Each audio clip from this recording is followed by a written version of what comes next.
Hey guys, welcome back to my channel love the green. तो आज है हम पट्यूनिया प्लांट के साथ और हम सीखेंगे how to get a lot of petunia on a single plant. Petunia एक विंटर फ्लावरिंग प्लांट है जो अप्रैल तक आपको भरपूर फ्लावरिंग दे सकता है। और अगर आप इसे सीड से ग्रो करना चाहते हैं तो सितंबर में हम इसका सीड लगाना स्टार्ट कर देते हैं, या हम नर्सरी से तैयार पौधा भी ले सकते हैं। तो पट्यूनिया बहुत सारे कलर में अवेलेबल होता है और ये देसी है और हाइब्रिड है, बहुत सारे कलर में अवेलेबल है। जो भी कलर हमें अच्छा लगे हम मार्केट से परचेज़ कर सकते हैं। आज की इस वीडियो में हम केयर करेंगे पेट्यूनिया प्लांट की, जिससे हम ढेर सारे फूल एक साथ प्राप्त कर लें। तो जनरली जब हम प्लांट ख़रीदते हैं तो हम एक्सपेक्ट करते हैं कि हम कुछ इस तरीके से फ्लावरिंग पालें अपने प्लांट से, लेकिन जनरली हमारे प्लांट पर एक या दो फूल ही आ पाता है। तो देखिए, ये है मेरा पेट्यूनिया प्लांट जो स्टार्टिंग में कुछ ऐसा दिख रहा था। तो सबसे पहले हमें क्या करना है, इसकी लीफ ग्रोथ को इंक्रीज़ करना है। जितनी लीफ और ब्रांचेस ग्रोथ होंगी उतने ही फ्यूचर में आपको बड ज़्यादा मिलेंगी। तो आपको सबसे पहले ब्रांचिंग करना है और ब्रांचिंग का बेस्ट तरीका होता है प्रूनिंग। तो सबसे पहले हम इस प्लांट को प्रून करते रहेंगे, छोटे से ही टिप से छोटा छोटा प्रून करते रहेंगे, जिससे ये अलग अलग ब्रांचेस में फैल जाएगा। और जितनी ज़्यादा ब्रांचें होंगी उस पर उतने ही फ्लावर ग्रो होंगे। इवन एक ब्रांच पर मल्टीपल फ्लावर भी ग्रो होते हैं, वो लंबी ब्रांच होती रहती है और नए नए फ्लावर उगते रहते हैं। ये देखिए, मेरे प्लांट थोड़ा बिग हो गया है और उस पर अब फ्लावर ओपन होना शुरू हो गए हैं and you can see there are a lot of बड।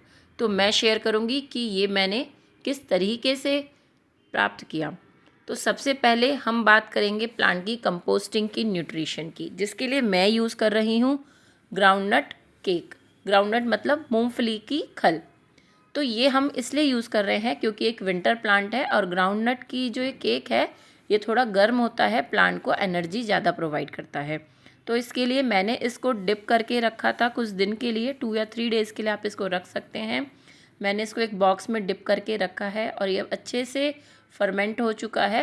तब मैंने इसको हाफ बकेट ऑफ वाटर में डिज़ोल्व किया और उसको अच्छे से मिक्स किया एंड देन मैं अपने प्लांट में 1 मग एक वीक के डिफरेंस से डालती हूँ। तो ये देखिए, मेरे प्लांट पर भरपूर फ्लावरिंग होनी स्टार्ट हो गई है। वैसे तो ये मूंगफली की खल इजीली अवेलेबल हो जाती है, मे बी ऑनलाइन, और जहाँ पर ऑयल एक्सट्रैक्ट किया जाता है वहाँ से भी आप ले सकते हैं। बट इन केस अगर आपके घर पर ये अवेलेबल नहीं हो पा रही है तो इसका एक अनदर ऑप्शन है चाय की पत्ती का पानी। चाय की पत्ती को बॉईल करके ठंडा करेंगे, देन उसको वॉल्यूम को बढ़ा लेंगे, डबल कर लेंगे, then we can add to our plants. ये चाय के पत्ती का पानी एसिडिक होता है, जिसकी वजह से ये प्रमोट करता है ब्रांचिंग को, फ्लावरिंग को, बडिंग को। So it's very beneficial to our plants. और हमें अपने प्लांट की वाटरिंग का भी भरपूर ध्यान रखना है। सॉइल तो इसकी सैंडी ही होनी चाहिए, क्योंकि इसकी जो रूट्स हैं बहुत ज़्यादा महीन होती हैं, धागे की तरह होती हैं। तो ओवर वाटरिंग से ऑक्सीजन सप्लाई कट हो जाएगी, आपकी रूट्स रॉट हो सकती हैं। अगर आपका प्लांट किसी प्लास्टिक कंटेनर में है, हैंगिंग बास्केट में है, तो हमें once in a week watering करनी है। लेकिन अगर ये टेराकोटा पॉट में है जिसमें वेंटिलेशन एवोपरेशन प्रॉपर होता है और वो बेस्ट पॉट है किसी भी फ्लावरिंग या किसी भी प्लांट के लिए एक्चुअली, तो उसमें हमें 3 से 4 दिन में वाटरिंग रेगुलेट करनी है। बट डेली वाटरिंग करने से प्लांट ख़राब हो सकता है।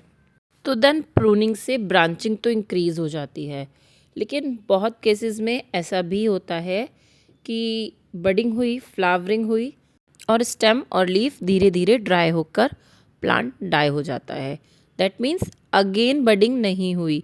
तो इसको प्रमोट करने के लिए हमें एक ट्रिक अपनानी है, जिसको हमें रेगुलरली हर फ्लावर के साथ फॉलो करना होगा। तो इसके लिए हमें क्या करना है, जैसे ही हमारे प्लांट पर फ्लावर आए, वैसे तो इस फूल को बनने में 4 से 5 दिन लगते हैं और अप्रॉक्स 1 वीक तक ये फूल ओपन रहता है। लेकिन जैसे ही फ्लावर आपको डल दिखाई देने लगे, आपको लग रहा है कि फ्लावर अब मुरझा रहा है, तो इसे हमें अपने प्लांट से हटा देना है। ये देखिए, ये है पेटूनिया का पर्पल प्लांट जो एक हैंगिंग बास्केट में लगा हुआ है। तो अगर मैंने इस पर आए हुए फ्लावर्स को नहीं सेपरेट किया तो इसकी इतनी ज़्यादा डेंस ब्रांचिंग नहीं हुई।